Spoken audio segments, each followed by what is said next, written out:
ناول ترهیل مزل، لیکوال واجد منګل، غږیزه بڼه منوردین لکنوال. د اتریش په پلازمینه ویانا کې مې د ملګري دوستګل منګل کره د یو دنګ شل کلن ځوان ولید.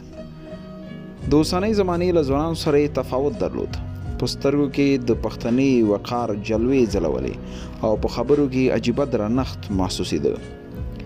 دوست منګل ته مې وویل شکر زامن دې ټول تکړه ځوانان دي، خو په دې دنګ زوی کې د یو بل ډول تفاوت احساسوم. موسکی شو او راته وویل واجد زوی مې لیکوال دی. ما فکر وکړ چې په الماني ژبه به لیکنې کوي.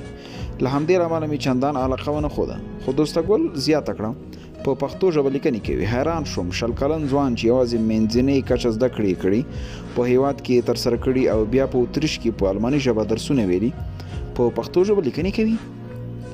د دې لپاره چې ځان مطمئن کړم د واجد منګل فیسبوک پاڼې ته ورغلم.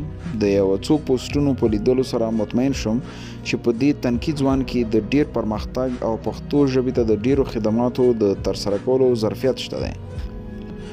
هو، واجد به په ډیر نږدې راتلونکي د پښتو ناول ستوری شي. دا ناول ترهیل مزل یو لومړی هڅه ده. دا کومادي هڅه نه ده بلکې د عالي پرمختګ په لور یو ګوټلی ګام دی. ترهیل مزل د واجد منګل د هغو مزلونو انعکاس دی چې خپلو هیلو ته د رسیدو لپاره یې ترسره کوي. دا ناول بیا لوست ورځ ځکه چې ټولنې او په ځانګړي ډول د ځوانانو ته عالي پیغام لري. د ګران واجد دا ناول په ځوانانو کې د پرمختګ او خپلو هیلو ته د رسیدو فکر ته وده ورکوي، ترڅو هر ځوان د خپلو موخو د څارلو لپاره د جدیت لاره غوره کړي. خپلو هیلو ته ورسیږئ. محمد عزیز غروال. سریزه، هیله لرل د خوښۍ او حرکت کلي ده او هیلې ته رسیدل د بریا کلي ده. بریا ته د رسیدو لپاره په زړه کې هیلو ته ترویش ورکول خورا مهم اصل دی. هڅه وکړئ چې د راتلونکي ښه ژوند لپاره یو هدف وټاکئ. که هدف ولرئ نو باور وکړئ چې یو ورځ به خامخا ترلاسه کوئ، ځکه د هدف ته رسیدو د مسیر ټاکنه زموږ په لاس کې ده. یو پلار د دې لپاره سهار وختي له کوره وځي چې خپلو بچیو ته یو مړی رزق پیدا کړي. د هغه هیله او هدف یوازې حلال رزق پیدا کول او د خپلې کورنۍ د راتلونکي تامینول وي. پر ډیرو نورو مسایلو خپلو کورنیو اړتیاو لومړیتوب ورکوي او تر ټولو ستر هدف یې د خپلې کورنۍ لپاره د یو هوسا ژوند جوړول وي. همدا مثال زموږ د روان ژوند په ډیرو مسایلو کې لیدلی شو. ځینې خلک لږې هیلې لري او ځینې ډیرې. د هیلو کمښت مهم نه دی، مهمه دا ده چې د رسیدو لپاره یې هلې ځلې ترسره کړو، ستونزې وزغمو او تر هیلو د مزل لاره پر جرات سره تعقیب کړو. د هیلې لرل موږ ته ښایي چې هیڅ کار ناممکن نه دی. هیلې باید له ځان څخه مخکې کړو او موږ یې تر شا د تحقق لپاره هوډمن مزل وکړو. همداراز له خپلو هیلو پرته ژوند بې معنا دی، ځکه چې هیلې نه لري او د ژوند پر لار د تګ لپاره یو هدف نه تعقیبوي، په ټولنه کې هیڅ شتون ارزښت او اهمیت نه لري.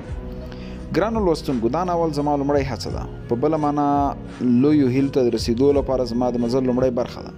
زه په دې ښکلې لاره کې د ډیرو پرمختونو په ټاکل راوتلی یم.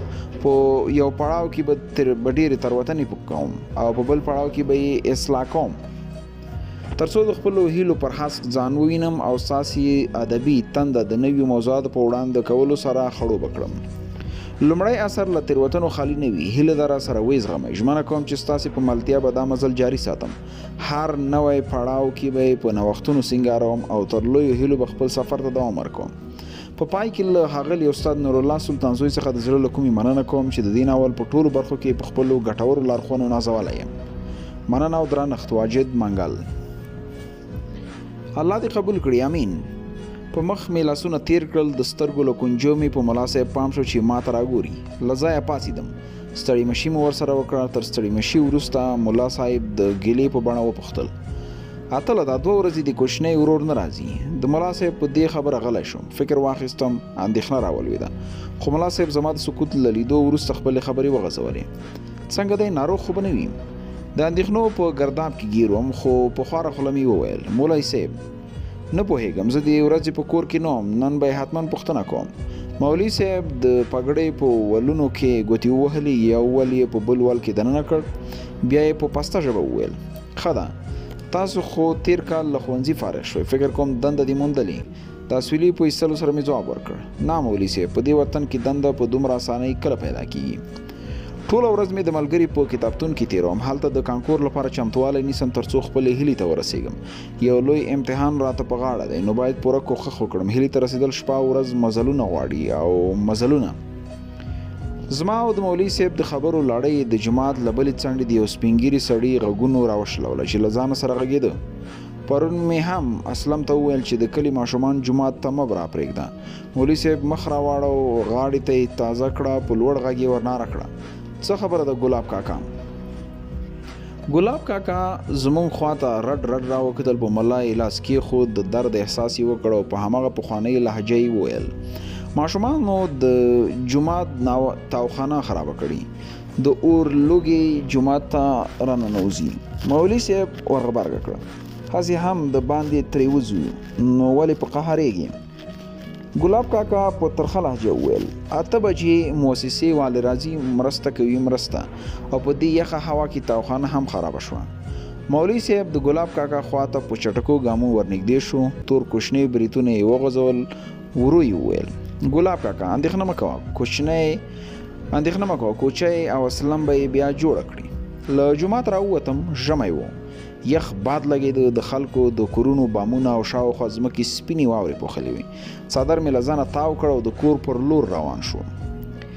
د کور انګړ ته په ننوتلو سره مې د دروازې مخې ته په سپینه واوره نظر پرېوت. شاوخوا مې وکتل، د یو دیوال کونج کې یو پروت و، لاس مې ور وغځاوه، د دروازې مخه مې توره کړه، په سره ژمي خولې کړم. د واورې تر ولو وروسته مې فکر ته مور ته مې فکر شو چې په پخلنځي کې یو څه پخوي. ورغږ مې کړ، مورې لکه سهارنۍ دې چمتو کړه. مور مې سر را اوت کړ، په ورین تندي یې ځواب راکړ، نه زویه لږ صبر وکړه، وروسته یې دروړم. خپلې کوټې ته ننوتم، خونه تیاره وه. د کوټې پردې مې یوې او بلې خواته کش کړې ترڅو کوټه رڼا شي. وروسته مې له خپلې کوچنۍ المارۍ 2 نوي اخیستي کتابونه راواخیستل. ساعت ته مې کتل، د سهار 7 بجې وې.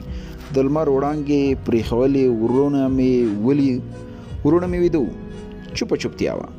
د مطالعې ښه موقع خدای په لاس راکړه. ډېر وخت مې ازاده مطالعه نه وکړې. یو کتاب مې څنګ ته کېښود او د ډیوډ جونز په نوم کتاب مې د لوستلو لپاره غوره کړ. د دې کتاب صفتونه مې په فیسبوک کې او له نورو ملګرو څخه زیات اورېدلي وو. ان ځینې کسان مې ولیدل چې د یاد کتاب لوستل یې لازم او ضرور ګڼل. د کتاب په لوستو مې پیل وکړ. تر یوې برخې مې په شنه منډه ورساو چې د دروازې غږ مې سترګې له کتاب واړولې. پاس مې وکتل، مور مې وه، چای راوړی و. ژر له ځایه پاڅېدم، چای مې د مور له لاس واخیست. په مسکا مې ترې وپوښتل، مورجانې تا چای راوړ؟ وټوخېده، پر مخ یې له مورنۍ عاطفې څخه ډکه مسکا خوره شوه. په مینه یې راته وویل، خیر دی زویه. وروسته د دروازې خواته روانه شوه، ودرېده، شاته یې راوکتل، راته یې کړه، اتله کله دی چې چای وڅښلو نو د کوټې بامونه تور کړه. یوه شېبه غلی شوم، کوچنی ورور مې په زړه راوورېد. ورته مې وویل، ارمان دې نه دی راپاڅولی؟ نه، دا 2 ورځې کېږي چې د هغه سخته تبه ده، نن یې بیخي سترګه نه ده پټه کړې. ټوله شپه ټوخېدو، که په همدې یخه هوا باندې ووتو نو ټوخې به یې نور هم زیات شي. ما ورته نور څه ونه ویل. مور مې له کوټې ووته. سهارنۍ مې وخوړو، وخت لا زیات و، باید یو څو مخه کتاب مې نور هم لوستی. لاس مې ور وغځاو، کتاب مې راواخیست، له ځایه مې شروع کړ. قدم شاه په حیرانۍ راته وکتل، ومې خندل. کوچنیان دی د چا مور په سترګو سم نه ویني، د بل میږي شیدې نه کوي، د یوه په رمه لیوه اخته دی. قدم شاه وویل، نو ځواب ورته لري؟ ومې ویل، اسانه ده، بس د خپلو خبرو په پای کې به د یو خو ټکي ور اضافه کړم. ما په همدې جملو لوستلو سره وخندل. له ځانه سره مې وویل، خبره په همدې خو کې ده. د ډیوډ جونز په نوم کتاب مې 2 پاڼې نور هم ولوست. غوره مې وبلله چې نور وروسته ولولم. د کتاب پاڼې څوکه ژۍ مې د نښې په بڼه واړوله، بند مې کړ. د واورې پاکولو لپاره بام ته وختم. شاوخوا مې وکتل، نور خلک هم د بامونو تورولو لپاره بامونو ته ختلي وو. د هر کور په بام 1 یا 2 کسان تیز لګیاول. زه یوازې وم. 3 بامونه نور هم راپاتې وو. ما هم بیړه درلوده. غوښتل مې له خپل مشر ورور باتور سره مهمه خبره شریکه کړم. شیبه وروسته د اسمان وریځ یوې او بلې خوا ته خورې شوې. لمر نور هم تود او اسمان په بشپړ ډول شین شو. یوازې وم 3 بامونه نور هم راپاتې وو. ژر ژر مې پاتې واوره پاکه کړه، له بامه راکوز شوم، زړه نازړه د ناستې کوټې ته ننوتم. سلام علیک مې وویل. باتور لالا راته رامخ واړو، د سلام جواب یې راکړ. بیا یې سمې ته وکتل، شونډې وخوځېدې. سمې اتل سره دې بامونه تور نه کړل؟ سمې پر هواره توشکه اوږد غځېدلی او خپل سر یې په بستره کې دننه کړی و. فکر کوم سندرې اورېده. باتور په تیزه او غوسناکه لهجه ور غږ کړ. تا ته وایم اورې؟ سمې له بړستن څخه سر راوباسه، په تندي کې ګونځې پیدا شوې، ګوشکې له غوږونو ولوېدې، لکه له ځانه کشر کس ته یې ځواب ورکوي. په لوړ غږ یې خبره ور ځواب کړه. زه خو څه د کور ټیکهدار نه یم چې هر کار به زه کوم، خو تیر ځل واوره ما صفا کړه. یو خو زمونږ په کور کې مشر او کشر نه معلومیږي، اتل لما کشر دی او بامونه هم باید تور کړي. بیرته یې ګوشکۍ په غوږو کړې، سر یې په بړستن کې دننه کړ، اوږد وغځېد. د ځان په ګټه کې مشر او کشر یاد و، خو دا یې ذهن ته نه راتلل چې له مشر ورور سره باید څنګه چلند او خبرې وشي. د هغه راویه راته معلومه وه. دا یوازې د نن ورځې کیسه نه وه، بلکې هر وخت به یې په تندي 12 بچې وي. ژر مې باتور ته وکتل، غوسه ښکارېده، تندی یې تریو و. په نرمه مې ورته وویل خیر دی لالا، هغه مشر دی، زه باید بامونه تور کړم، هغه نه. په همدې خبره مې باتور لالا ته یو څه زغم ورکړ. تر دې خبرې وروسته د بخاري څنګ ته کېناستم. لاسونه او پښې مې یخ شوي وو. بخاري له لرګیو ډکه وه، څنګه به نه ډکېده. تېره هفته سمې د کلي څو ونې وهلې وې، لرګي ښه پرېمانه وو. باتور عینکې په خپل زنګون کېښودې، زما خواته یې وکتل. فکر کوم سوچ یې بدلولو. ویې پوښتلم درسونه دې څنګه دي؟ پښې او لاسونه مې له بخارۍ لرې ونیول، مخ مې ورواړه. ورته مې ویل ښه دی لالا، یوه خبره مې رایاد شوه، هغه مې در سره شریکوله. ویې کم؟ باتور وخندل. ویې ویل ستا خو هماغه یوه خبره ده که نه؟ ویې که؟ ما هم په خندا وویل کانکور ازموینې ته هم زیات وخت نه دی پاتې. تېر کال هم بې نتیجې شوی وم، خو سږ کال که په هر قیمت وي زه باید د کانکور له لارې د خپلې خوښې پوهنځي ته بریالی شم او د پلار ارمان مې پوره کړم. تر دې خبرې وروسته یو څو ثانیې غلی پاتې شوم. سوړه سویلی مې وایست. بیا مې خبرې پیل کړې. کانکور ته مې ښه تیاری نیولی. تېره ورځ مې د پکتیا په نمایندګۍ د کانکور په ازمایښتي ازموینه کې تر ټولو لوړې نمرې واخیستې. په دې وخت کې ارمان زما او باتور مخې ته د چایو پیالې ونیولې. لاسونه مو ور اوږده کړل، چای مو پر غالۍ کېښود. باتور ارمان ته وکتل چې باندې یې منډه کړه. وروسته یې پیاله پورته کړه، له لومړۍ غړپ سره یې ژبه وسوځېده. پیاله یې بیرته په ځمکه کېښوده. ما ته یې وکتل، غوښتل یې چې کومه خبره له خولې راوباسي، خو د کوټې دروازه په تیزۍ سره خلاصه شوه. سړه هوا خونې ته راننوته. سمې په لوړ اواز ورغږ کړل، دروازې پورې کړئ، ساړه دی. په دروازه کې مې ورېندار راښکاره شوه، پړونی په مخ راخور و.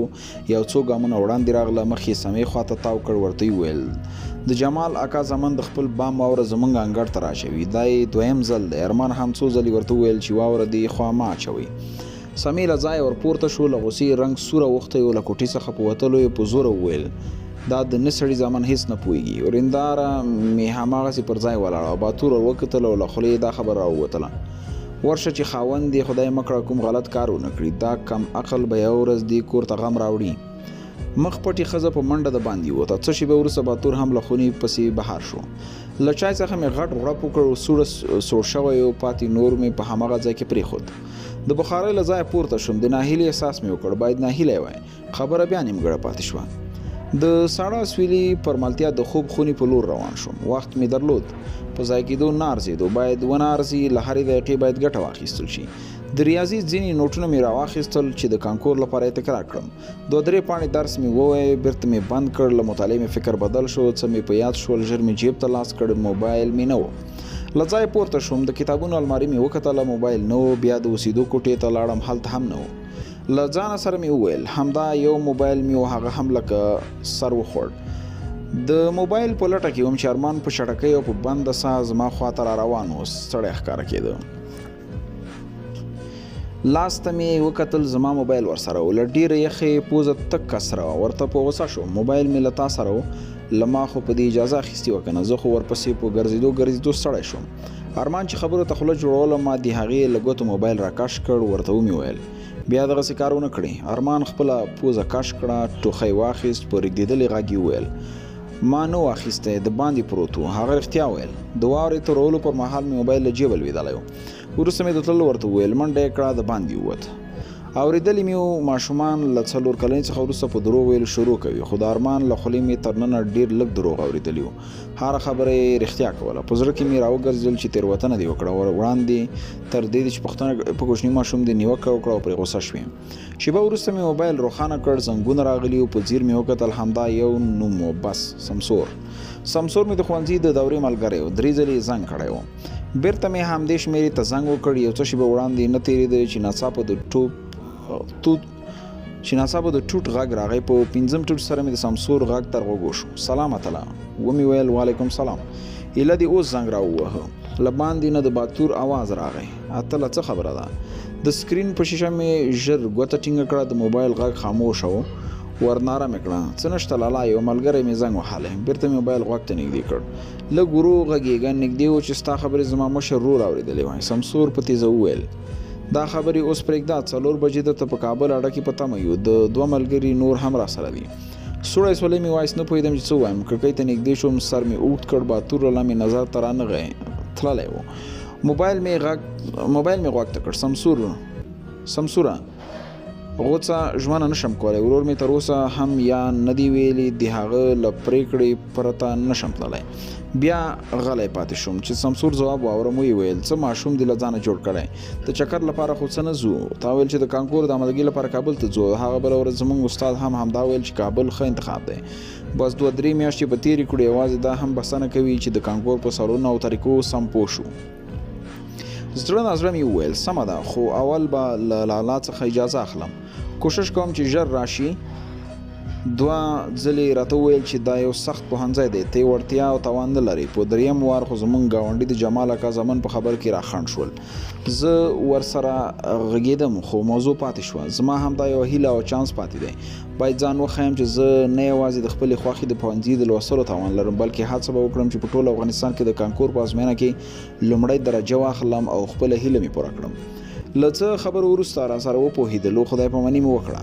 د جمعې ورځ وه. له لمانځه وروسته مې له باتور سره همدا خبره بیا شریکه کړه. د هغه د ښه عادت څخه مې چې د هر کس خبرو ته هر وخت غوږ نیسي ګټه پورته کړه. ډېر ورته غږېدم، ډاډ مې ورکړ. وروسته اړ شو چې کابل ته د تګ اجازه راکړي.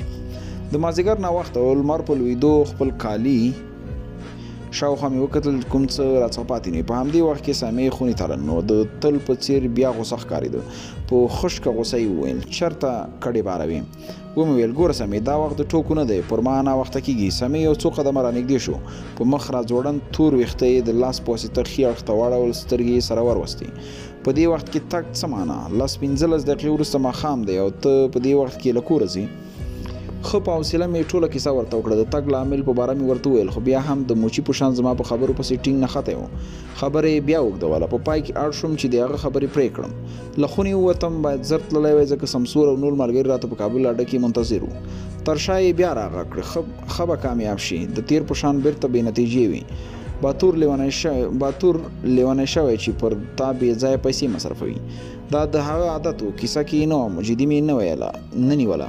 د خبرو اورېدو لپاره ورته ودرېدم. ځان مې غلی کړ، زړه یې راباندې تش کړ، خو په پښو کې مې نور د ولاړېدو توان نه لیده.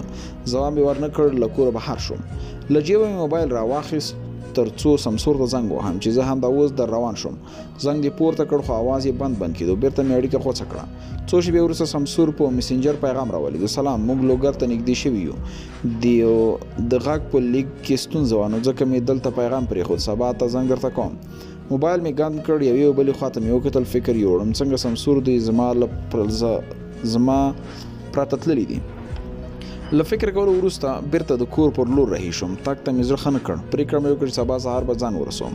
دوی به راته ادرس راولېږي، نو په پوښتنو به یې ځای ته ورسېږم. کور ته دننه شوم. سمې راته وکتل، ترخه مسکا یې وکړه. فکر یې وکړ ګوندې ما د هغه خبره منلې او د کابل له تګ څخه پښیمانه شوی یم. شپه سبا شوه. د لمانځه وروسته مې یوه سترګه خوب وکړ. کابل ته د تګ بیړه مې نه لرله. د چرګانو او ځانونو سره زما یو سترګه خوب ختم کړ.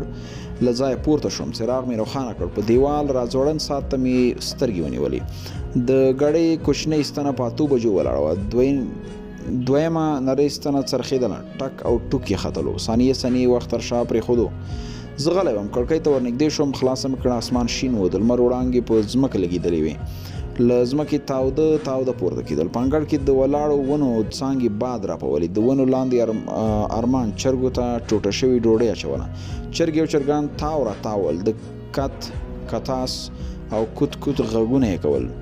د څو شېبو وروسته مې ځان سفر ته چمتو کړ. موبایل مې روښانه کړ. د سمسور پیغام نه و راغلی.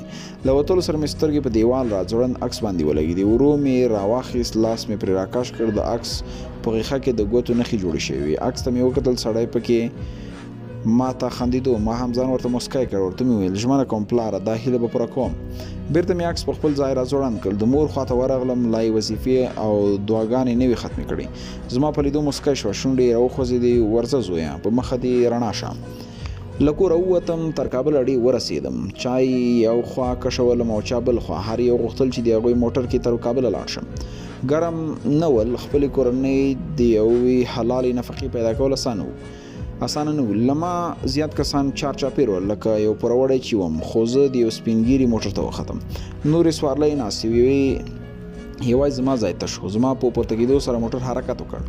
د وخت په تېرېدو سره د پکتیا تر سیمې ورسېدو. په همدې وخت کې مخې ته یو چیک پوینټ راغی. سپینګیري موټر روان. د خپل موټر نه پوهېږم څه یې وروښودل خو زما په فکر د ترانسپورټ پارچه وه. یو ساتونکي د موټر اسناد وکتل او بل یې د موټر شاته سیټونه لیدل. وروسته زما خواته رانږدې شو. اشاره یې وکړه چې ښیښه ټیټه کړم. ما ژر ښیښه ښکته کړه. د سلام په ویلو ور وړاندې شوم. سلام علیکم صاحب. د چیک پوینټ مسؤل ما ته له سر په خو وکتل. بیا یې شونډې وخوځېدې. ماسک ښکته کړه. ماسک مې ژر لرې کړ. وټوخېدم. لږ ناروغ وم. نه مې غوښتل موټر کې ناست کسان زما له امله ناروغ شي.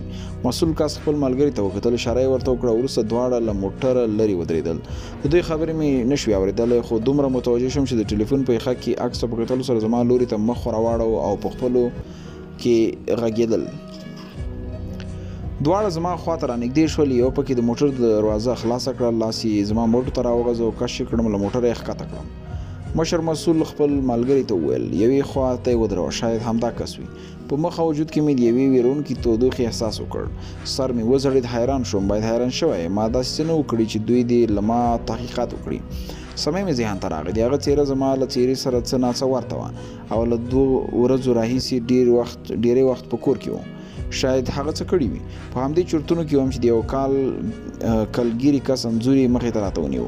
انځور ته مې په دقت وکتل. په انځور کې د ځوان کس سترګې زما له سترګو سره ورته والی درلود. زما او د هغه سترګې شنې او غټې وې. تندې او وریځې هم زما په څېر وې او د مخ قالبونه هم لږ سره ورته والی درلود. ډېر کم تفاوت مو درلود. که زما ملګری ورسره مخ شي نو ډېرې بدې شوخۍ کې ورسره وکړي. په وېرېدلې غږ مې ځواب ورکړ نه دا زه نه یم. ساتونکي وخندل. له خپل ځان هم سړی منکرېدی شي. بیا مې په وارخطايي وویل نه دا زه نه یم. د بل ساتونکي ټنډه تروه شوه. نیغ یې راته وکتل. په سترګو یې غوزه ځلېده. په تنده بڼه یې وویل درواغ مه وایه. دومره ډېر ورته والی تصادف نشي کېدی. موږ عدلي او مسلکي زده کړې کړې دي. د مجرم په رنګ پوهېږو. خبره نه ورسره کېده خو په اصل کې ما نه غوښتل چې له امنیتي کسانو سره بحث ته ادامه ورکړم. په داسې حالت کې زیاتې خبرې په زهرو بدلېږي. زما په ډېر انکار او تکرار دوی نه قانع کېدل. یوازې همدا یوه خبره یې تکراروله دروغ مه وایه همدا ته یې. خاموشي مې د ځان د خیر لپاره غوره وبلله. پر ځای مې ځان میخ کړ. اول یې تلاشي کړم. بیا یې زما له جیبونو څخه د موبایل او بټوې په شمول هر څه واخیستل. یو د موبایل په لیدو بوخت شو او بل د بټوې په پلټنه لګیا و. پیژندپاڼه یې کتله. ښه شېبه وروسته مشر مسؤل زما خواته رانږدې شو. سترګې زما په سترګو کې ونیولې. نور څه لرې؟ څه مې ونه ویل. شاته موټر ته وګرځېدم. بکس مې ترې راواخیست. له موټر شاته 3 نور موټر هم ولاړ وو. بېرته خپل ځای ته ولاړم. بکس مې مشر مسؤل ته ورکړ. سترګې یې زما په سترګو کې نیولې. ومې ویل همدا یو بکس لرم. کالي او اړین شیان دي پکې. بکس یې خلاص کړ. ښه سم یې وپلټلو. له کالي او کتابونو پرته یې نور څه پیدا نه کړل. یو او بل ته یې وکتل. زه ونه پوهېدم چې دوی په څه موافقت سره وکړه. د بکس ځنځیر یې بند کړ. تذکره او بکس یې بېرته راکړل. مشر مسول په مسکا راته وویل وبخئ موږ په تاسې د یو بل کس ګمان وکړ په خیر ولاړ شئ. موټر کې ناست کسان په خپلو کې سره بنګېدل. علت یې معلوم و، زما له امله د دوی ډېر وخت ضایع شوی و او یا به یې شاید د چیک پوینټ مسؤلینو ته غوسه راغلې وه. شکر مې وایست، بکس مې غېږ کې ونیو، ژر موټر ته ورپورته شوم. موټر اکسلیټر ته پښه ورکړه. شاته په سړک د موټر تور لوګي پورته شول. څو دقیقې مزل مې وکړ، نه مې غوښتل خو د چک پوینټ صحنه مې په ذهن کې تاویدله. دا پیښه شاید عادي وي، خو ماته لویه وه. ښه خاطره مې نه ترې لرله، خو له ځان سره مې وویل تیر په هیر په فکر کولو نه ارځي. د لاسو له ګوتو مې ټکونه وایستل چې د شا سیټ څخه یو نری اواز راغی. د څه په اړه یې پوښتنې کولې. دا غږ دومره خوږ و چې یوه شېبه یې د تېرې پیښې تجربه رانه هېره کړه. د سترګو په کونجونو کې مې په څنګ ور وکتل، ومېده چې یوه نجلۍ وه. تور حجاب یې په تن راخور و، یوازې 2 سترګې ښکارېدې. په ښکلو سترګو کې خواخوږي له ورایه ځلېده. څنګ کې ورسره یو ماشوم و، یوه زړه ښځه او د زړې ښځې ترڅنګ زوړ بوډا ناست و. بوډا سړی له ځان سره ورو وبنګېده. دا د نن سبا ځوانان او جینکۍ دي. د بوډا سړي خبرو راڅخه جرأت واخیست. نجلۍ ته مې ځواب ورنه کړ. بیا مې د موټر ښیښه ښکته کړه. د وطن د منظرو غرونو ننداره مې کوله. یخه هوا مې پر مخ ولګېده. تیز باد زما د سر ویښتان یوې بلې خواته واړول، خو زما د لارې په غاړه د سیمو له یخې هوا او منظرو څخه بلا خوند اخیسته. وروسته تور حجاب لرونکي نجلۍ په دویم ځل غږ راوکړ. دا شیشه جګه کا، د کوچني ورور مې ساړه کېږي. له څه ویلو پرته مې ښیښه پورته کړه، خو د ښکلي غږ زیر و بم مې په زړه کې ناشنا څړیکې وویستلې. لوګر ته ورسېدو. موټروان موټر ودرو، لاس یې سر پورته کړ، سپینه خولۍ یې پر سر سمه کړه، سترګې یې پورته کړې. د موټر مخې کوچنۍ خکې د شا سیټو طرف ته وکتل. که د چا څه په کار وي دلته یې واخله چې مخکې په لاره بیا موټر نشم درولی. زه غلی ناست وم، سر مې ځوړند نیولی و، څه مې نه و په کار. شاته ناست بوډا سړي 100 افغانۍ راته ونیولې. ورو مې وکتل، ټوخی واخیست، سترګې یې راپورته کړې، ویې ویل زویه له هغه ځایه راته یو درجن کیلې او 2 جوسان راوړه. په پښو کمزوری یم، نشم تللی. موټر کې د موټروان او کوچني هلک په شمول ټول 6 کسان ناست وو. د بوډا پښو ته مې وکتل، پښې روغې ښکارېدې، خو ترڅنګ یې امسا پرته وه. له ماشوم پرته تر ټولو زه ځوان وم. نه مې نشو ویلی. په ورو انداز مې وویل سمه ده، زه یې درته راوړم، پیسې یې مه راکوه. په چاودېدلو شونډو یې خندا خوره شوه. پیسې یې بېرته په کڅوړه کې کېښودې. له موټره ښکته شوم او پوه نه شوم چې بوډا په دویم ځل هم د پیسو ست وکړ که نه. تر بوډا وروسته مې د نجلۍ غږ تر غوږ وشو. وبخه 2 بسکټ هم ماته راوړه. د سمه ده په بڼه مې سر وخوځولو. بیروبار و، زیات موټرونه تل راتلل. په سختۍ مې ځان تر یو دکان ورسو. دکاندار ټوکې راکړل، جیب ته مې لاس کړ چې پیسې ور وګڼم، خو په جیب کې مې بټوه او هیڅ نه ول. تش جیب ته مې په حیرانۍ کتل. له دکاندار مې بخښنه وغوښته، بېرته موټر ته راستون شوم. بکس مې ولید، خو موبایل او بټوه مې پیدا نه کړه. وروسته مې ذهن ته راغلل چې بټوه او موبایل د چیک پوینټ له 2 ساتونکو سره پاتې شوي. بوډا سړي ته مې همدا خبره وکړه. خپلې 100 افغانۍ بېرته راکړې. نجلۍ هم د 500 افغانۍ لوټ راکړ. له ځان سره مې ترخه مسکا وکړه. روان شوم او سودا مې راوړه. موټر کې کېناستم، حرکت مې وکړ. کتاب مې په لاس کې و، تر څو پاڼې ولولم. هغه پاڼه مې راواړوله چې د یاداښت لپاره مې یوه نښه پکې ایښې وه. له دې ځایه مې شروع وکړه. په انګریزي ژبه پوهېده، پوښتنه نه پیدا کوله. له بغداد راغلي پیر صافا پښتو ویله، نو د ده انګریزي هم سخته نه وه. د مجلې په لومړی مخ کې لوی عنوان لیکلی و. د برطانیې ملکي د آکسفورډ پوهنتون له تکړه محصلینو سره وکتل. لاندې لوی عکس و. ملکه د پوهنتون له ممتازو انګریزو انجونو سره ولاړه وه. وبه مې ویل دلته یې لیکلي چې د برطانیې ملکي له هغو انجونو سره وکتل چې برطانیې ته په زده کړو پسې راغلي دي. د دې عکس لیدو په یو 2 کسانو ویل څه فایده. بېرته مو هماغه پرنګیانو ته خپل ناموس ورولېږه چې د ناموس د ساتلو لپاره مو تورې پسې اخیستې وې. په دوهمه پاڼه کې له مضمون سره یو عکس ښکارېده. کشیش او ګڼې انګریز نجونې په کلیسا کې لوی صلیب ته ولاړې وې. د هرې پاڼې په لوستلو سره په مې تلوسه نور هم زیاتېده. هڅه مې کوله چې هره کرښه او جمله په ځیر سره ولولم چې بهرنی بغدادي پیر څنګه خلک په خپله ژبه دوکه کړل او ویې غولول. د بغدادي پیر کتاب مې تر اخري پاڼې پورې په غور او دقت سره ولوست. عادت مې و د هر کتاب لوستلو وروسته مې په اخري مخ یو څه لیکل. په دې کتاب مې ولوستل شو، کلمه او خپل نوم ولیکه. له ځان سره مې ویل یقینا ښه کتاب و. له پردي ملک راغلی پیر کړنې له افغان ولس او خلکو سره د بخښنې وړ نه راته ښکارېدې او دا کتاب باید هر افغان یو ځل مطالعه کړي. بیا مې هغه غږ تر غوږو شو. کوم کتاب لولې؟ اول مې بوډا سړي ته وکتل، سترګې یې پټې وې، سر ته یې وړوکی پنډوکی د سیټ په ژۍ ایښی و. بیا مې نجلۍ ته سترګې ور واړولې. د ډیوډ جونز په نوم. هغې وویل د بغدادي پیر ناول یادوي؟ ځواب مې ورکړ هو هماغه د بغدادي پیر ناول. د موټروان موبایل وشرنګېد. ما هم له همدې وخت څخه په ګټه اخیستنې سره شاته ورمیک کوږ کړ. کوچنی ماشوم سر پورته کړ، سترګې یې وموښلې. نجلۍ ورته په ټیټ غږ وویل ویده شه، نه یو رسېدلي. څو ثانیې وروسته یې وویل وبخه، هغه کتاب خو راکړ چې ویې ګورم. ما هم پرته له ځنډ شاته مخ واړو. د نجلۍ ورور ته مې وکتل، سر یې د نجلۍ په زنګون ایښی و، په سترګو یې خړه پرده راغلې وه. ورو ورو یې ساه اخیسته.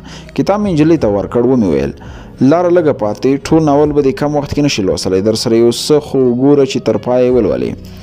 بله چاره نه وه. د نجلۍ له موبایله مې خپله شمېره ډایله کړه. زنګ ور روان و خو چا ځواب نه ورکوه. بیا مې زنګ وکړ، نه کېده. د نږدې ملګرو شمېرې به مې تل په یاد وي. سمسور ته مې زنګ وکړ، زنګ ور تیر شو. ومې ویل سلام علیکم سمسوره. اتل یم. د سلام ځواب یې راکړ. ویې ویل پاو وخت کېږي چې راغلی یم، د ګردیز په اډه کې یم. ومې ویل زه هم همدلته یم، اوس راورسېدم، خو په کوم ځای کې ولاړ یم؟ د اډې د لوی دروازې ښي خواته د یو ماشوم له غرفې سره. ښي خواته مې وکتل، نه و. بیا مې چپ جنوب لوري ته نظر وکړ. سترګې مې پر سمسور ولګېدې. ژر مې ورته وویل ومې لیدې، هماغلته ودرېږه، زه درځم. نږدې ورغلم، سړی مشي مې ورسره وکړه. غوښتل مې خبره ورته وکړم خو ژر یې خبره را بنده کړه. اتله لکه چې د زړه په باغ کې د نوی ګل ټوکېدلی. سترګې مې لږه اندازه بندې کړې. په تندي کې مې ګونځې پیدا شوې. په حیرانۍ مې ورته وکتل. څنګه ګل؟ شاته مې مخ وراړو. نجلۍ هماغسې ولاړه، ورو یې له لاسه نیولی و. فکر مې نه و. موبایل یې ما سره پاتې و. موبایل مې ورکړ، مننه مې ترې وکړه. نجلۍ او ورسره د هغې کوچنی ورور د ټکسي په لور روان او موټر ته پورته شول. تر هغې ما ته کتل تر څو موټر زموږ له سترګو پناه شو. یوه شېبه مې یو ډول خواږه احساسات پر حواسو غالب شول، خو ما ته خپل هدف لومړیتوب درلود. نه مې غوښتل د هدف پر ځای د عشق لاره ونیسم. بیا مې سمسور ته وکتل. خندا یې په خوله خوره وه. همدا ګل درته ښایم. زه هم غلی پاتې نه شوم. نه سمسوره، داسې کومه خبره نشته. سپین ږیری موټروان هم څارلم تر څو کرایه ورنه تختوم. سمسور جیب ته لاس کړ، کرایه ورکړه. څو ګامه مخکې ولاړو. باران شوی و، ځمکه لمده وه. لرې د یو دوکان خواته وچ ځای و. ورغلو. بکس مې پر ځمکه کېښود. غټه سویلۍ مې وایست. سترګې مې سمسور ته واړولې. سمسوره یو موبایل باید واخلم. زما موبایل خو لاره کې د چیک پوینټ له ساتونکو سره پاتې شو. هغه وویل سمه ده، زه خبر یم. ما چې کله تا ته زنګ وکړ نو بل چا پورته کړ. ویل دا موبایل او موټر له موږ سره پاتې دي. څښتن دې بیا زنګ وکړي او ځای دې راوښیي. د موټروان په لاس به یې درولېږو. سمسور ته مې وویل نو زه خو دلته راغلم، دوی ته به ووایي چې موبایل باتور یا سمې ته ورکړي. خپل هیلې ته د رسیدو لپاره اخري چانس په تکل د کانکور په آمادګۍ وروسته مې بیا د انګریزي ژبې په کورس کې نوملیکنه وکړه. ژوند ځینو ته سخت شي، ځینو ته آسان، خو ما ژوند ځان لپاره سخت کړی و. شپه او ورځ مې زیار ایسته تر څو زما او زما د پلار یوازینۍ هیله چې د خپلې خوښې پوهنځي ته کامیابېدل او په هغې کې رشته کې خلکو ته خدمت کولو پوره کړم. نور خلک به د شپې لخوا په خواږه خوب ویده وو، خو ما به د څراغ د تتې رڼا لاندې په درس ویلو شپه سبا کوله. د کانکور د آمادګۍ په لومړۍ ورځ ټولګي ته ناوخته راغلم. ملامته نه وم. د رغوې په انداز ښار کې زیات خلک اوسېدل. لاره بنده وه. دروازه مې ټک ټک کړه. ښي پښه مې د لوی ټولګي دننه کړه. ومې ویل وبښئ ښوونکي، لږ ناوخته شو. د سپینې تختې مخې ته ولاړ کس په حیرانۍ راوکتل. خپلې عینکې یې له سترګو ښکته کړې. په عجیب انداز یې وویل ته په خپل هدف ته څنګه رسېږي؟ ته تدریس ته په خپل وخت نه حاضرېږي. په دې خبرو سره مې په زړه کې ستنې وچوښېدې. سخت یې وځورولم ځکه زه د دومره لرې ځایه په خپلې هیلې پسې راغلی یم. شپه او ورځ درس وایم تر څو د پلار هیله مې پوره کړم. لیکن نن په لومړۍ ورځ یو کس داسې خبره څنګه راته وکړه؟ بیا لوستی کس، بیا استاد. سخت خفه شوم. په ټولګي کې ناستو زده کوونکو ته مې سترګې ور واړولې. ټولو راته په خندونکې بڼه کتل. فکر مې وکړ چې دوی زما له بې عزتۍ خوند اخلي. د سپینې تختې مخې ته ولاړ کس زما ځواب ته په تمه و، خو ما هیڅ ونه ویل. د خالي څوکۍ په لټه کې شو. مخکینی 2 قطارونه ډک وو. نجونې پکې ناستې وې. په دریم قطار کې یو خالي څوکۍ وه. ورغلم او په هماغه ځای کې ناستم. د تختې مخې ته ولاړ کس نور څه ونه ویل. څو دقیقې تم شوم. وروسته یې ځینې په ځمکه ایښي برقي شیان پورته کړل. روان شو. د باندې ووت. دې سړي رویه او کړن مې خوښه نه شوه. له ټولګي زړه راتور کړ. یو استاد باید دغسې ونه اوسي. په دې ځای کې نوملیکنه سمسور کړې وه. غوسه مې ورته راغله، فکر کوم نور د آمادګۍ کورسونه خدای پرې ودرولي وو یا قصدن غوښتل چې دلته درس ووایو. له مخکیني قطار څخه مې شاته وکتل، په سمسور مې سترګې ولګېدې. زما له ځایه 2 قطاره شاته ناست وو. ورپورته شوم، لاس په لاس تړیمشي مې ورسره وکړه. په ورو غږ مې ورته وویل دغه کس چې اوس باندې ووتلو د هغه کړنه دې ولیده؟ سمسور خندل. ما بیا خپلې شونډې وخوځولې. ما په بل ځای مې ثبتنام کولو، خو تا نه منل. له دې ښوونکو به موږ څه زده کړو چې له زده کوونکو د ټولګي د ناوخته راتلو په لامل ځان نه پوهوي. سمسور دروازې او بیا ټولګي کې ناستو زده کوونکو ته وکتل. ټول یو له بل سره غږېدل، شور ماشور یې جوړ و. تا به وایي چې د ټولګي ټول ماشومان راټول شوي. وروسته د سمسور زما خواته ور وکتل، په نرمه ژبه یې وویل اتله دا کس استاد نه و، دا د دې ځای د تخنیکي کارونو یو کارکوونکی دی. یو هلک راته وویل چې یو تېره ورځ د صنف پر پروجیکټر خراب و، د هغې د ترمیم لپاره راغلی و. سمسور غلی شو. ما وویل خو دغه کړنه یې سمه نه وه. سمسور وخندل. د صنف د هلکانو راته وویل چې همدا کس له نویو راغلیو شاګردانو سره په لومړیو ورځو کې لږه شوخي کوي. زه هم چې کله ټولګي ته راغلم ویل یې د استاد کمپیوټر دې غلا کړی، خو وروسته پوه شوم چې ټوکې کوي. په دې خبرو ما او سمسور وخندل. نوي ښوونکی ټولګي ته راننوت. دا په پوره معنا ښه ښوونکی و، جدي توب یې نه لاره، ډېر ښه طبیعت یې درلود. د سلام او احوال وروسته ما سمسور او 4 تازه راغلو زده کوونکو ځانونه ور معرفي کړل. هر یوه ورته د خپل نوم او خوښیو پوهنځی وویل. موږ ټول غلي ناست وو. ښوونکي وویل نور څوک هم نه وي راغلي چې د حاضري په کتاب کې نوم ولیکم. ښوونکي ګڼ کیڼ خواته مخ واړو چې یو نجلۍ ګوته پورته نیولې وه. ویې ویل زه هم نه وي راغلی یم. دا غږ خورا اشنا و، دومره اشنا چې په اورېدو یې زما د زړه درزا زیاته شوه. احساس مې وکړ چې دغه خوږ اواز مې چېرته اورېدلی. خو ښوونکي زه ډېر فکر ته پرې نه ښودم. ویې ویل نوم دې څه دی لورې؟ نجلۍ ور ځواب ورکړ ارزو. د نجلۍ نوم یې د حاضري په کتاب کې ولګي. ښوونکي په پښه معیوب و، چپه پښه یې په پښې پسې ورو واخیسته. څو ثانیې وروسته یې څوکۍ کې څادر کېښود. د امسا په مرسته په سختۍ یو څه ګامه زموږ خواته راوړاندې شو. دې راته په معیوبه پښه یو ساعت د کانکور ازموینې د پوښتنو طریقو او د ځینو نورو مهمو موضوعاتو په اړه وغږېد. وروسته د لومړۍ ورځې د درس اخري 2 دقیقو کې سټیج مخې ته ودرېد. د سټیج دړه یې ټک ټک کړه. موږ ور وکتل. ویې ویل د نن ورځې درس هم دومره و، تاسې تلای شئ. ټول زده کوونکي له ځایه پورته شول. ښوونکي بیا غږ کړ یوه خبره واورئ. ټول خاموش وو. مخونه موږ ښوونکي ته ور واړول. ښوونکي په تریو تندي وویل که څه هم تېره ورځ مو ازموینه ونخیسته، خو سبا حتما ازموینه خاص د ریاضي په برخه کې لرئ. ما او ځینو نورو ځوانانو ور غږ کړل سمه ده استاد. ښوونکي له ټولګي ووت. نیمایي زده کوونکو هم له ټولګي څخه ووتل، خو موږ څو ملګري او د ارزو په نوم نوې راغلې نجلۍ په ټولګي کې وو. نجلۍ په خپل ځای ناسته وه. د لاسي بکس ځنځیر یې په تیزۍ سره بند کړ. په خپل ځای کې نیغه ودرېده. وروسته یې زموږ خواته مخ راواړو.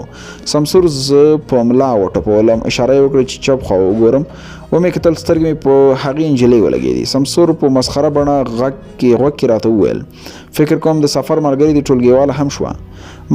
ما ارزو ته او هغې ما ته کتل. پوهېدم چې د هغې غږ زما له ذهنه نه وځي.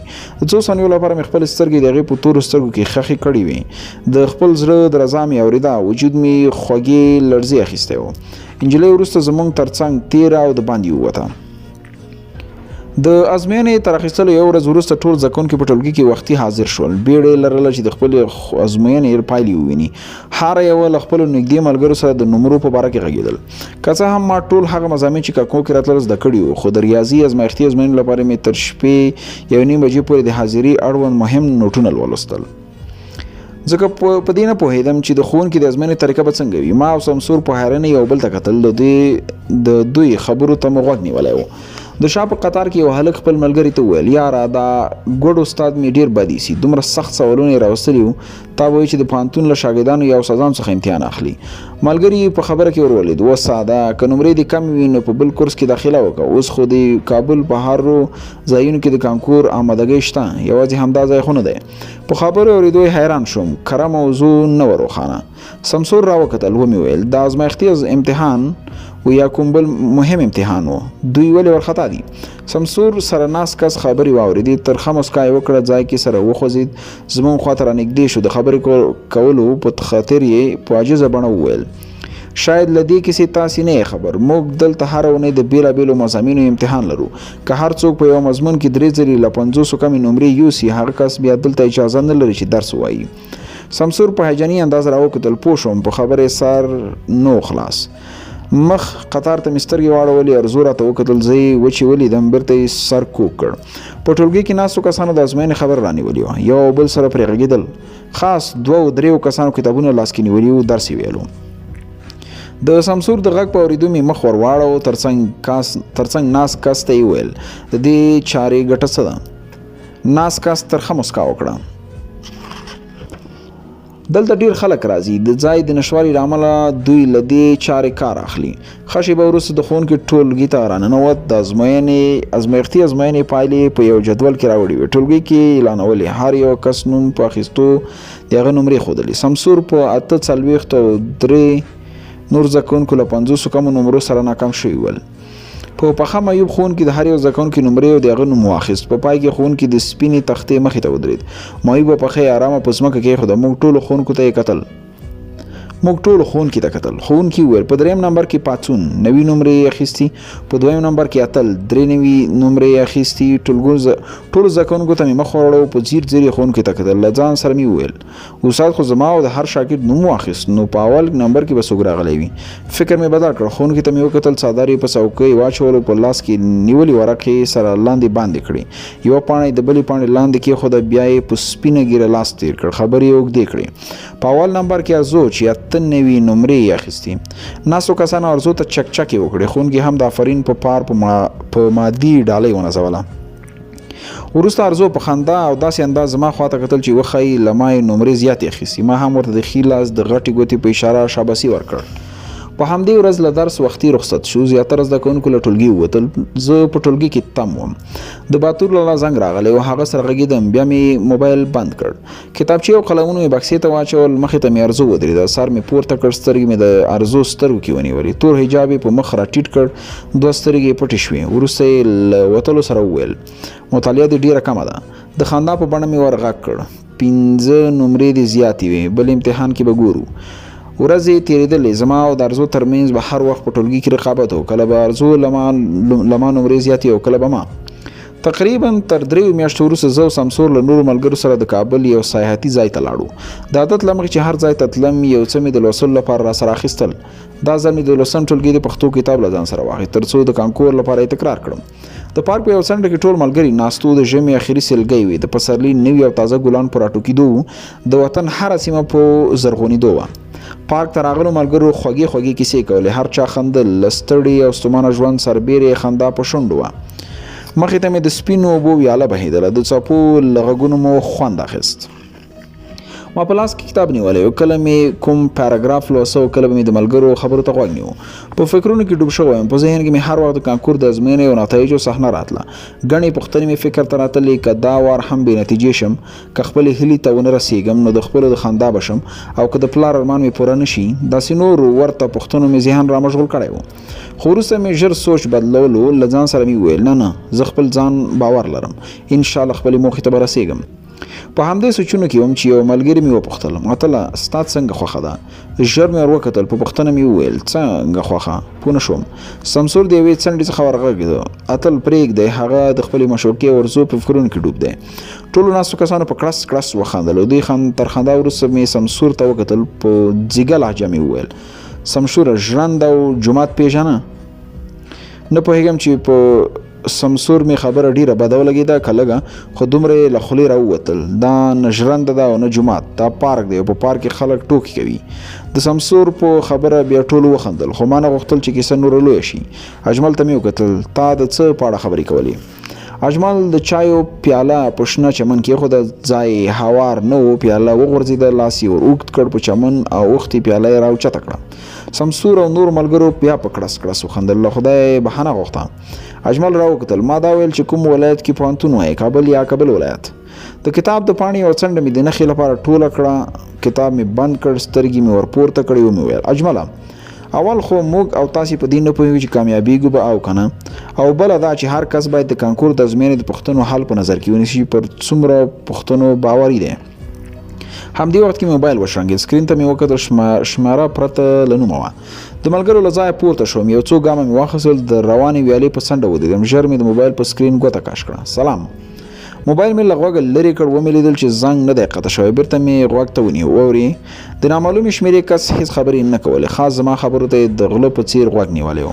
بیا مې ورته وویل څوک یې، خو ځواب یې نه اورېده. وروسته مې زنګ قطع کړ، موبایل مې جیب ته واچو، د ملګرو خوا ته نږدې شوم. شېبه وروسته موبایل ته بیا زنګ راغی. د موبایل شیشه مې وکتله، هماغه نامعلومه شمېره وه. غوږ ته مې بیا نږدې کړه، په تونده لهجه مې وویل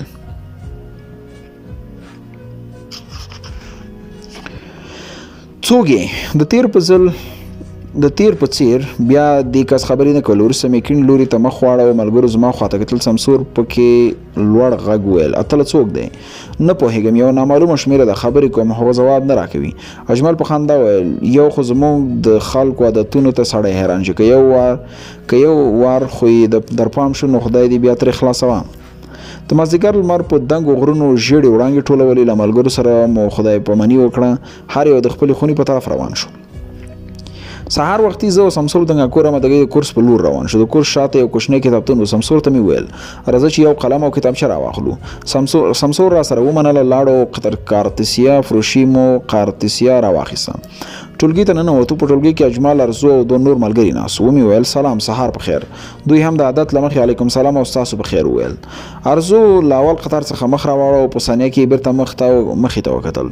څو ثانیې وروسته اجمل له ملګرو سره له ټولګي بهر شول، خاص زه او ارزو پاتې شو. په دا دومره وخت په لومړي ځل ټولګي ته وختي راغلی وم. درس شروع کېدو ته 10 دقیقې پاتې وې. ساعت مې نه تېرېده. موبایل مې راواخیست. د تېرې ورځې نامعلومې شمېرې ته مې زنګ وکړ، تر څو ډاډه شم چې رښتیا ارزو ده که نه. زنګ تېر شو. ژر مې د ارزو خواته سترګې واوښتې. د موبایل اواز مې د هغې له بکس څخه تر غوږو شو. لاس یې ور موبایل یې پرته له دې چې ویې ګوري څوک دې قطع کړ. د دویم ځل لپاره مې کوښښ وکړ، زما د زنګ سره سم په هغې په خپل موبایل ګوته کشوله. زنګ به قطع شو. وروسته یې موبایل راواخیست، شمېره یې وکتله. ژر یې ما ته 2 سکرې راوالی. ما په حیراني ور وکتل. ارزو تاسو وایي تېره ورځ تا زنګ کړی و؟ ارزو له شرمه هېڅ خبرې نه کولې. سر یې ځړېدلی و. څو ثانیې وروسته په خپل ځای کې نیغه ودرېده. بکس یې راواخیست، زما خواته رانږدې شوه. د هغې تورو سترګو ته مې وکتل. په لومړی ځل یې حجاب له مخه لرې کړ. د ټولو کائناتو ښکلا یې په خپل بشر کې ځلوله او د حیا سرخي په مخ کې خوره وه. اوښکې پر مخ لارې جارې وړې. په لړزېونې غږ یې ویل ته مې خوښ یې. له همدې خبرې سره زه د یوې بېروحه کلبوت په څېر یو بل په خپل ځای ودرېدم.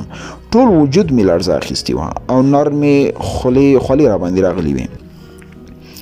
د ځواب ورکولو توان مې نه درلود. یوه ځواکمنه چوپتیا راباندې حاکمه شوه. وروسته ارزو خپل لاس په مخ راکش کړ، اوښکې پاکې کړې، په بیړه له ټولګي ووته. ښه شېبه وروسته درس شروع شو. ټولګي کې بغیر له ارزو نور ټول زده کوونکي موجود ول. زه ظاهراً په ټولګي کې وم، خو په سوچ او فکر کې مې ارزو وه. د ارزو همدا خبره مې په غوږ کې غږېدله، اتله ته مې خوښ یې. د ښوونکي په درس نه پوهېدم، هېڅ تمرکز مې نه شو کولی. نیم ساعت یې تدریس راکړ.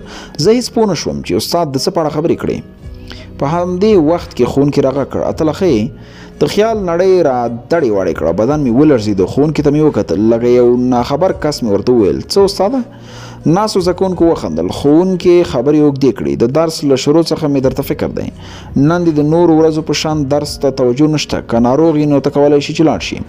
نه استاد، داسې کومه خبره نشته، زه ښه یم.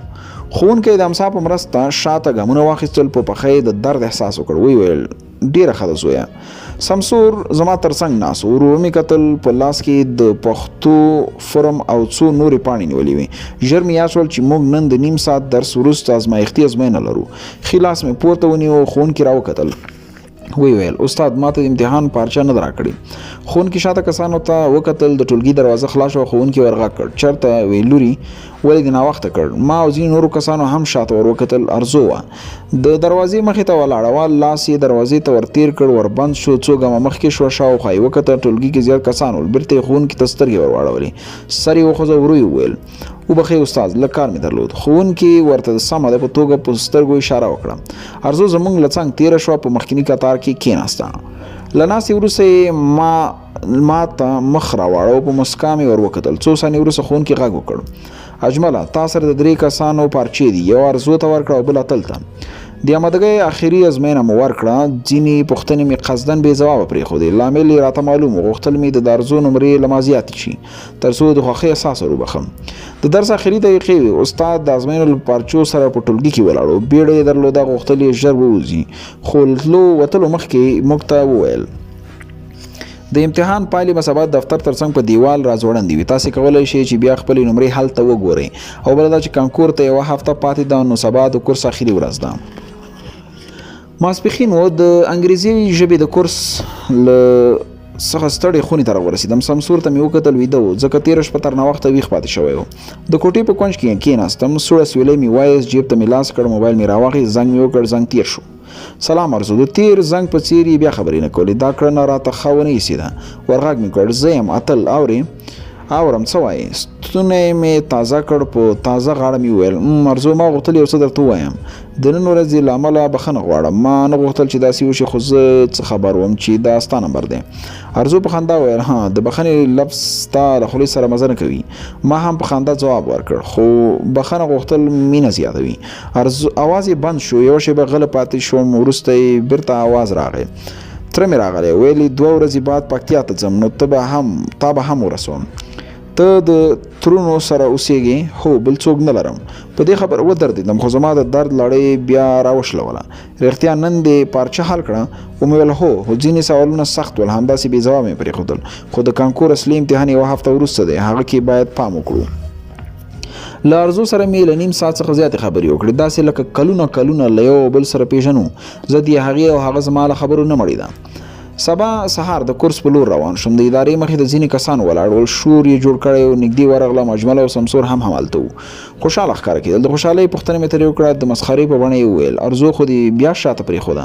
په دې خبره زه حیران شوم، ځکه ما د ارزو لپاره اسانې پوښتنې بې ځوابه پرېښې وې تر څو د هغې نمرې له ما زیاته شي. وروسته مې په دیوال راځوړند جدول ته وکتل. لومړی شمېره سره یې زما نوم و، 342 نمرې لیکلي وو. په 2م نمبر کې ارزو لیکلي وو. هغې د کانکور په ازمایښتي ازموینه کې 313 نمرې اخیستې وې. د دفتر مخې ته زیات زده کوونکي راغونډ شوي وو. هر یو غوښتل چې د ازموینې اخري پایلې وګوري. زه له ګڼې ګوڼې راووتم. د ټولګي په طرف مې ګامونه واخیستل چې ارزو راغږ کړ. اتل سلام.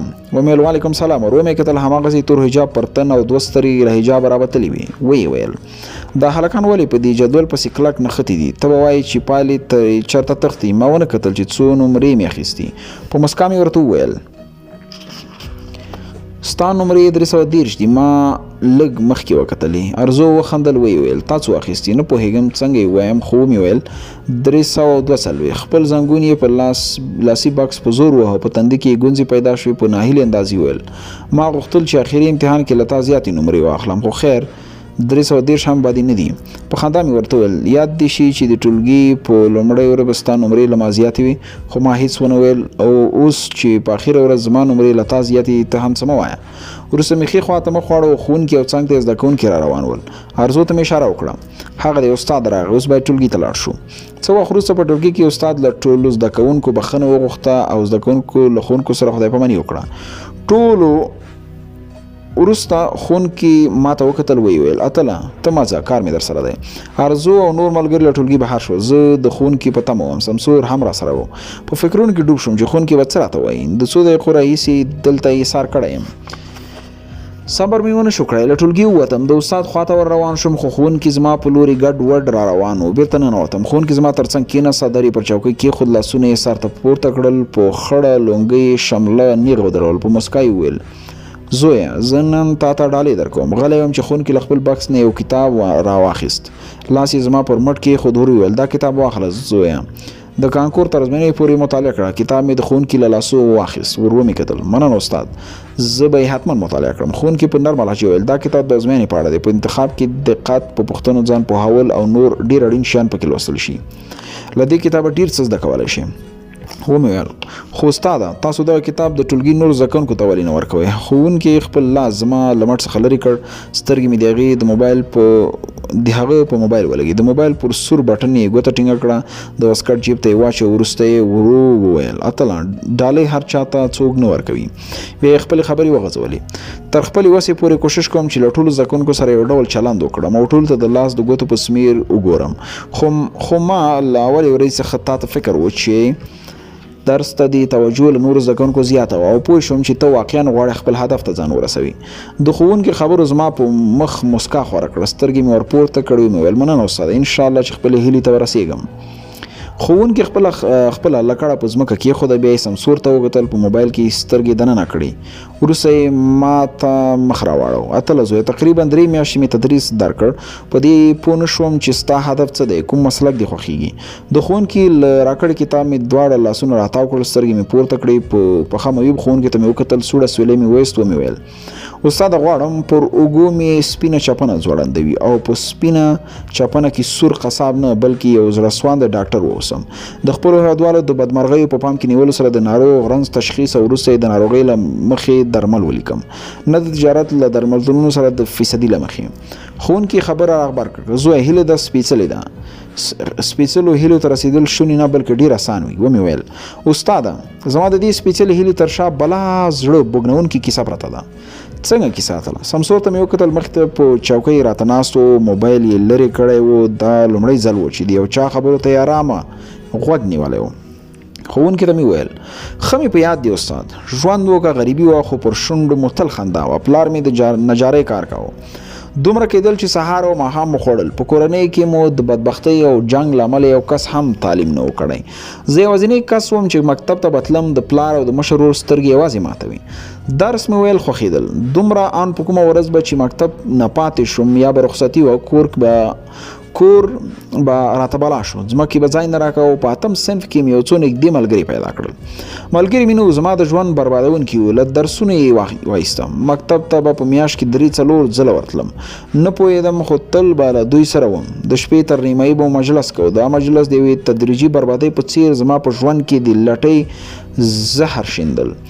نه مې غوښتل خو مجبور یې کړم. په لومړی ځل مې د سګرټو د خوند څکه وکړه او بیا مې له خولې سره د چرسو لوګي وایستل. هیڅ نه پوهېدم، غلطه استفاده یې راڅخه کوله. یو ورځ د زرګري په دوکان ننیستم، 10,000 افغانۍ او یو څو غمي او ګوتمې مې غلا کړې.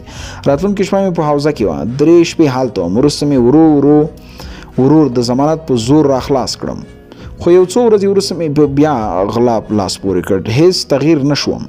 استاد په ځای کې سره وخوځېد، په لاس کړی ساعت ته یې وکتل، پوه شوم چې بیړه لري، خبرې باید را لنډې کړم. ومې ویل یوه ورځ مې پلار زنګ راووهه، ویل چې د مکتب رخصتېدو وروسته د مکتب دروازې سره درته ودرېږم. په هغې ورځ زه مکتب ته نه وم تللی، په منډه لاړم، د مکتب په یو ټیټ دیوال د مکتب حویلۍ ته واوښتم. چې مکتب رخصت شو، پلار سره مې د کور په طرف روان وم. په خړه دښته کې مو قدمونه اخیستل. د پلار رویه مې ډېره ښه وه، یوازې په هغې ورځ نه بلکې هر وخت به یې خوله له خندا ډکه وه. دواړو په هغه خړه دښته کې روانو، پلار مې مخکې و، زه ورپسې وم. په هماغه ځای کې مې پلار راته وویل اتله چې لوی شي نو خامخا به ډاکټر کېږي او خپل هېواد ته به خدمت کوي. دا د هغه لویه هیله وه چې ما په سپینه چپنه کې د خلکو په خدمت کې وګوري، خو ما د پلار خبرو ته غوږ ونه نیو. ژر مې ورته وویل پلاره ته هر وخت دغه یوه خبره کوي، زموږ په کور کې تر اوسه چا درس ویلی چې زه یې باید ووایم؟ دا هسې وخت ضایع کول دي. ان ته هم مکتب ته نه یې تللی او اوس راځي ما ته وایي چې باید ډاکټر شم. ډاکټري زما غوندې د بې سواده خلکو کار نه دی. بس چې دې کال امتحانونه خلاص شي نور زه مکتب پرېږدم او له ملګرو سره خارج ته ځم. په دې پوهېدم چې پلار مې زما خبرې بدې ولګېدې او غوسه شوی. که زما د پلار پر ځای بل څوک وای حتما به یې خپل زوی له ویښتو رانیولی وای، وهلی به یې وای. خو زما پلار به هره خبره په خوږه لهجه کوله او ویل به یې راته ګوره زویه ما چې تعلیم نه دی کړی دا زما غلطي ده، خو زه نه غواړم چې بیا دا غلطي تکرار شي. وروسته مې پلار د شهادت ګوته یو لرې ځای ته ونیوله، ما هم هغه ځای ته وکتل. پلار مې ویل هغه 2 غرونه وینې؟ هو وینم یې. که ته هغه غره ته د ختلو اراده وکړې او په لاره کې به ډېرې لوړې او ژورې وګورې، په ځینو کې به ډبرې وي او په ځینو کې به اوبه وي او حتی کړنګونه به وي. خو که د دې خنډو ورتېر شوې او د غره څوکې ته وختلې، ټولې خوا او شا سیمې به داسې درته ښکاري لکه ورغه وای.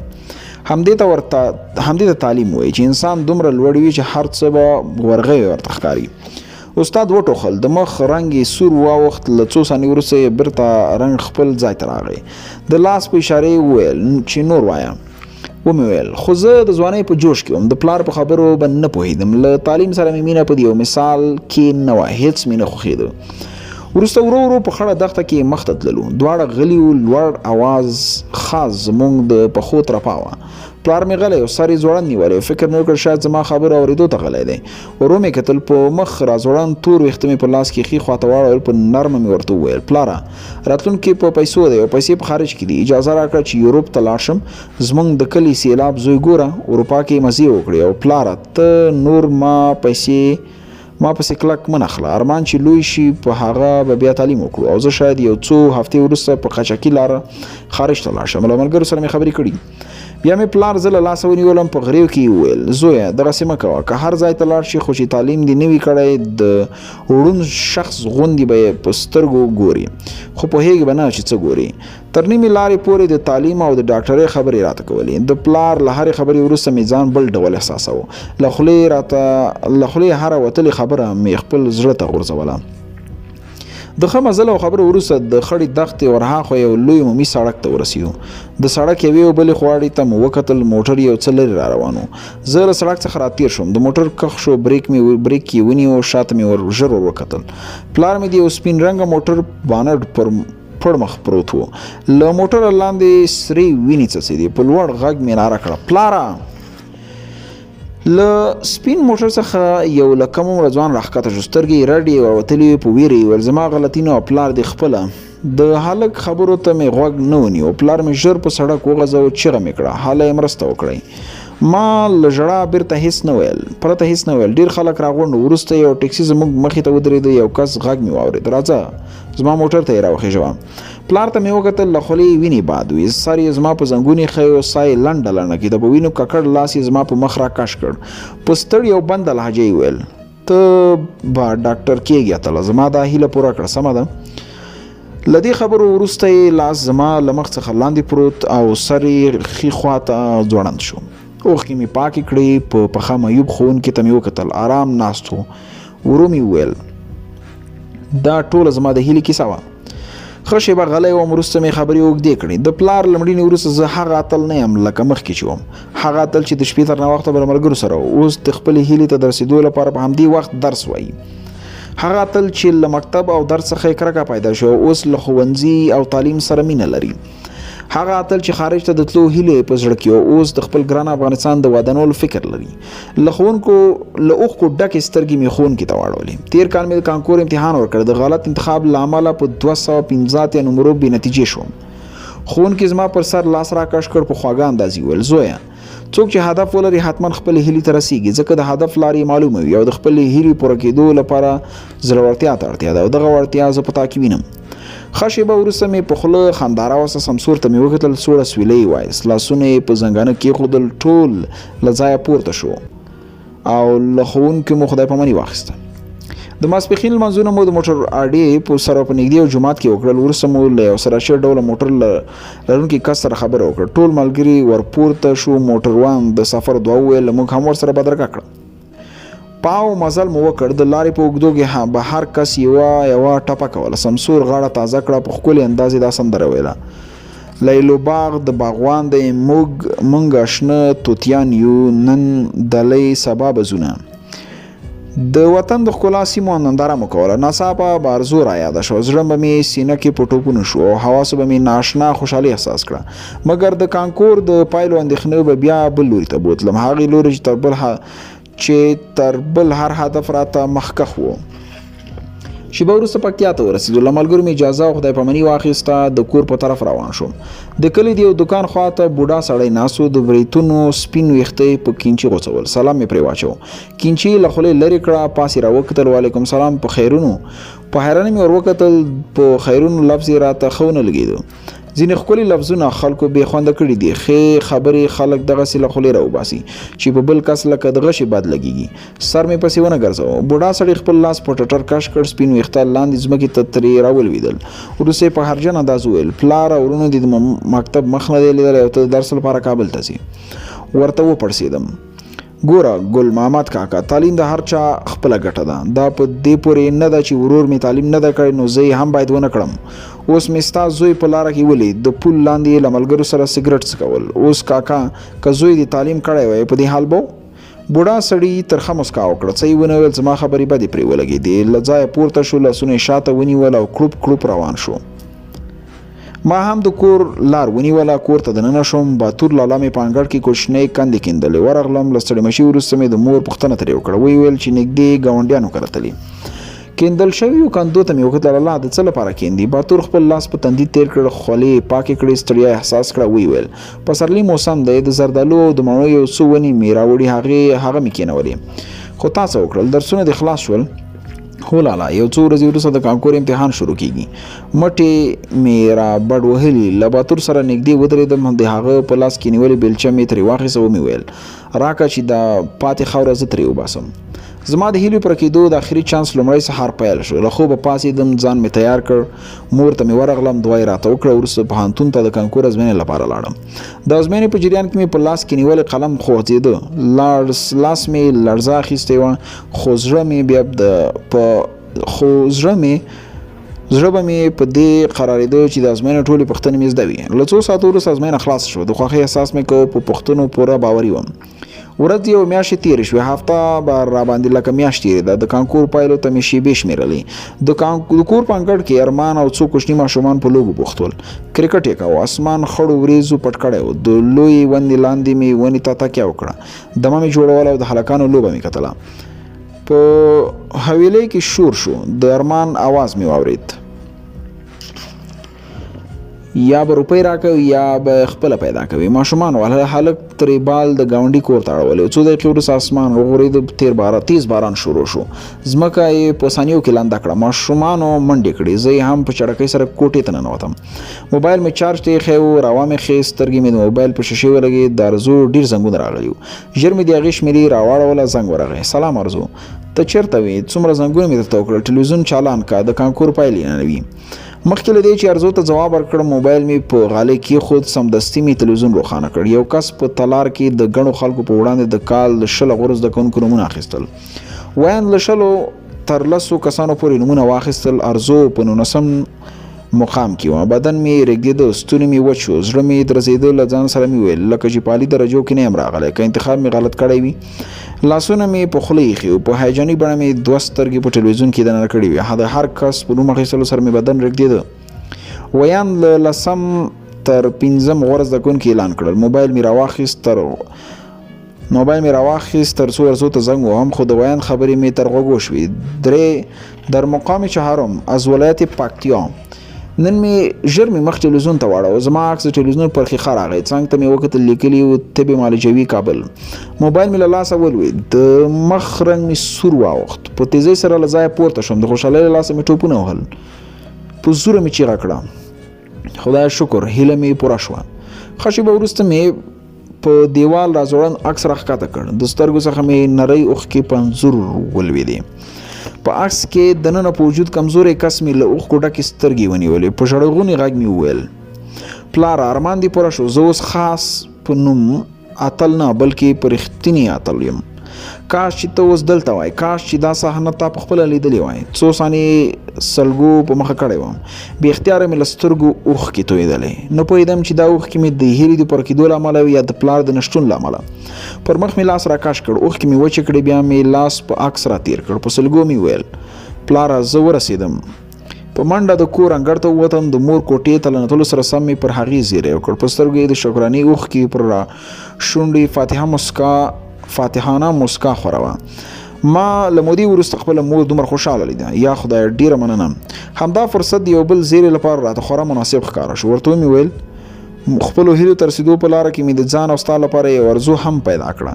هغه به زموږ د کور انګړ ته لا زیاتې خوشحالۍ راولي. مور مې له خندا ړنګه شوه. راته یې وویل، ای مطلب اشنا، اوس نو ما ځان د خپلو هیلو پر حسک لیده او د هیلو زړه ته د رسیدو په لار کې مې د یو ملګري ملتیا ته اړتیا درلوده. له جیبه مې ټلیفون راوایست، ارزو ته مې زنګ وکړ. له سلام او کلام څخه د مخه مې ورته وویل، غواړم ستا په ملتیا د خپلو هیلو تر زړه سفر وکړم. په دې سفر کې زما ملتیا کوي. پای. مننه له تاسو او له وخت څخه مو. په دې هیله چې له دغه کتاب څخه مو یو څه زده کړي اوسیږي. مهم درسونه چې له دغه کتاب څخه باید زده شي، لومړی چې خپلو کورنۍ غړو ته په هغه ټایم کې احترام وکړئ یا اهمیت ورکړئ چې ژوندي اوسیږي. وروسته له ژوندۍ هیڅ ارزښت نه لري چې تاسو د هغوی لپاره هڅې وکړئ. دومه دا چې له هغو ملګرو ځان لرې وساتئ چې تاسو ته ضرر رسوي او ژوند مو تباه کولی شي. دریمه مهمه نقطه دا چې هیڅ وخت که هلک اوسیږئ نجلۍ ته ارزښت مو ورکوئ د درسونو په جریان کې مو، او که نجلۍ اوسیږئ هلک ته ارزښت مو ورکوئ ځکه ژوند مو تباه کولی شي. ډیره مننه، خوشحاله وخت ولرئ.